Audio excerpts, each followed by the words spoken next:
Hey everybody, it's Scott from Oak Ridge Community Church. We want to welcome you again to another edition of Life Minutes. We are beginning a 4-week series titled Got Questions.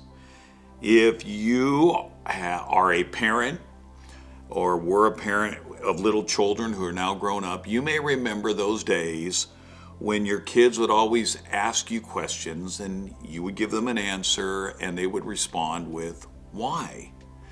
And for some kids, that was just what they were like. They kept asking questions and they would use the why question constantly. Well, when you come to the book of Habakkuk, if you've ever had questions about life, maybe something's happened in your life and you've asked why it happened, or why does it seem that bad people get all the breaks? Or maybe you worked hard at a job and then one day you got your notice that they were getting rid of your position. And so you had these questions. Why did these things happen? And if you have questions, you're in good company, because Habakkuk had questions. And that's really what this short 3-chapter book is about.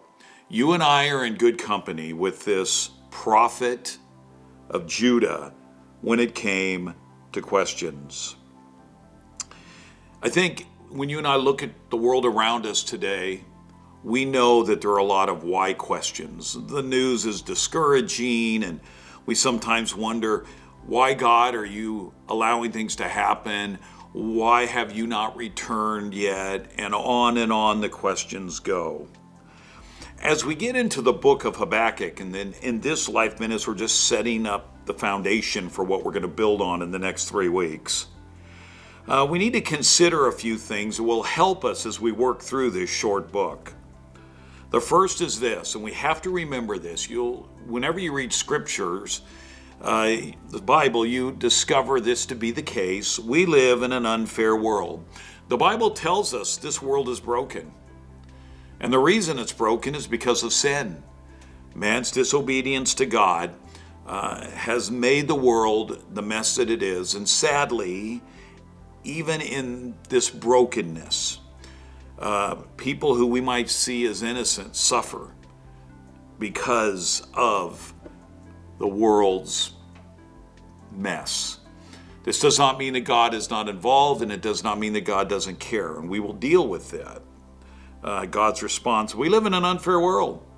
The second thing I always have to remind myself when I go through Habakkuk and other places of the Bible, it's okay to ask God questions. As a young Christian, I don't know where I got the idea. I don't know if someone taught it to me. I don't know if I picked it up somewhere in what I read. But I had the idea that to ask questions of God was to show that I didn't trust him or that I didn't really believe in him. But as I read through Habakkuk and then other places like the Psalms, I discover that it's okay to ask God questions. It's how we respond after asking those questions. How do we respond either to God's answer or to the fact that maybe he doesn't answer at that time our questions? God is big enough to hear our questions. He's not threatened. He's not insecure. It's okay to ask God why if what we're really seeking is knowledge.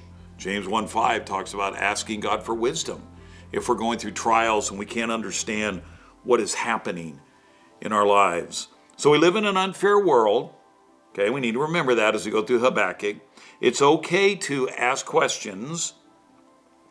And a third very, very important thing to remember is this: God's answers to our questions may not be the answer we wanted or expected. I always have to remind myself that God is God. He is in control of all things that happen in the world. He's not the cause of evil. He's not the cause of injustice. He gave man a free will. Man chose to disobey God and to rebel against him. But sometimes God may answer our questions differently than we would have liked him to. That will be part of Habakkuk's struggle when you get into this book. God doesn't answer Habakkuk, I think, in the way that he would like, and so that just adds to this poor prophet's questioning and his struggles. But because we need to keep in mind that we live in this broken world, and the fact is that God did not put evil in the world. He allows it. He gives man a free will. There's a couple of things to keep in mind. And for you and I who live today in the 21st century, this is important. Some people wonder if God is ever going to step in and do anything about the problems in our world. The first thing to remember is this: he already did. You see, God dealt with evil and brokenness at the cross. Jesus' death, burial, and resurrection conquered death.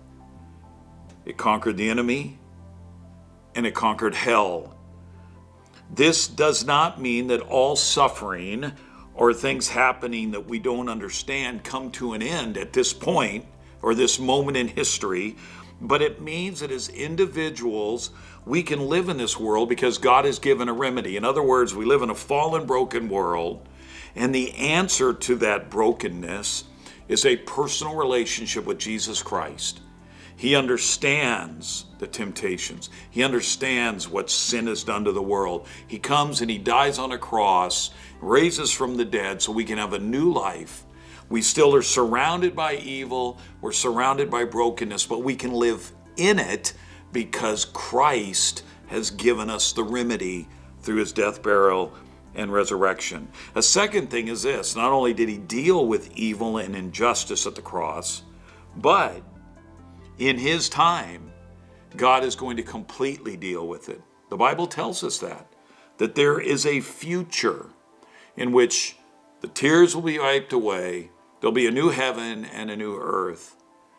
And I can trust him to help us navigate life today. Habakkuk will learn that lesson.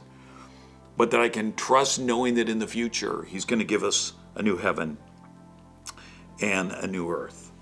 So with those things as a backdrop, let me just tell you a little bit about the book, and then we'll be done with this edition of Life Minutes. We know very, very little about this prophet. The book simply records his name and his profession. He's not mentioned anywhere else in the pages of the Bible. He was educated. He was probably a musician.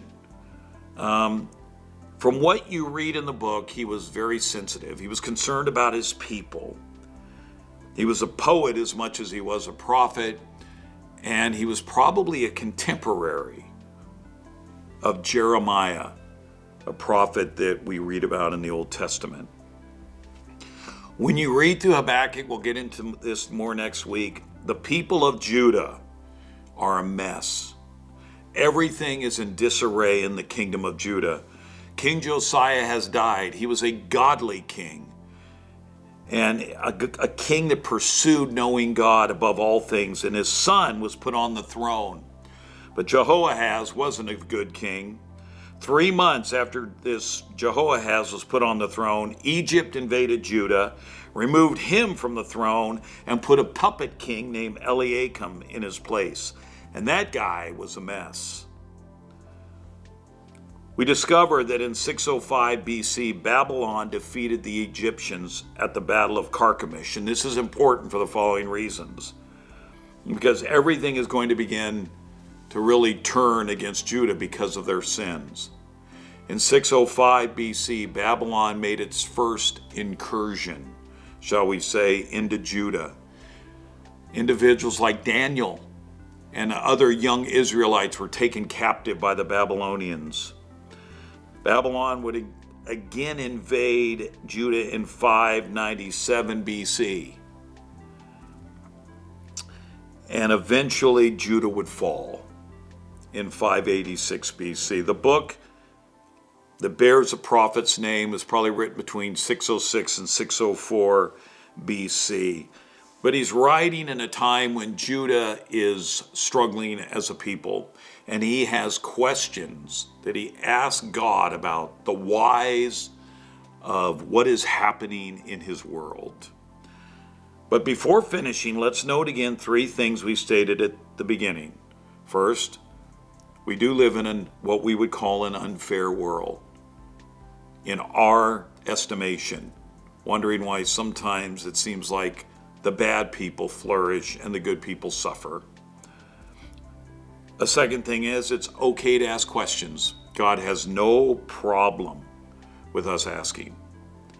But the third thing that we stated was this: God's answers may not be what we wanted or expected.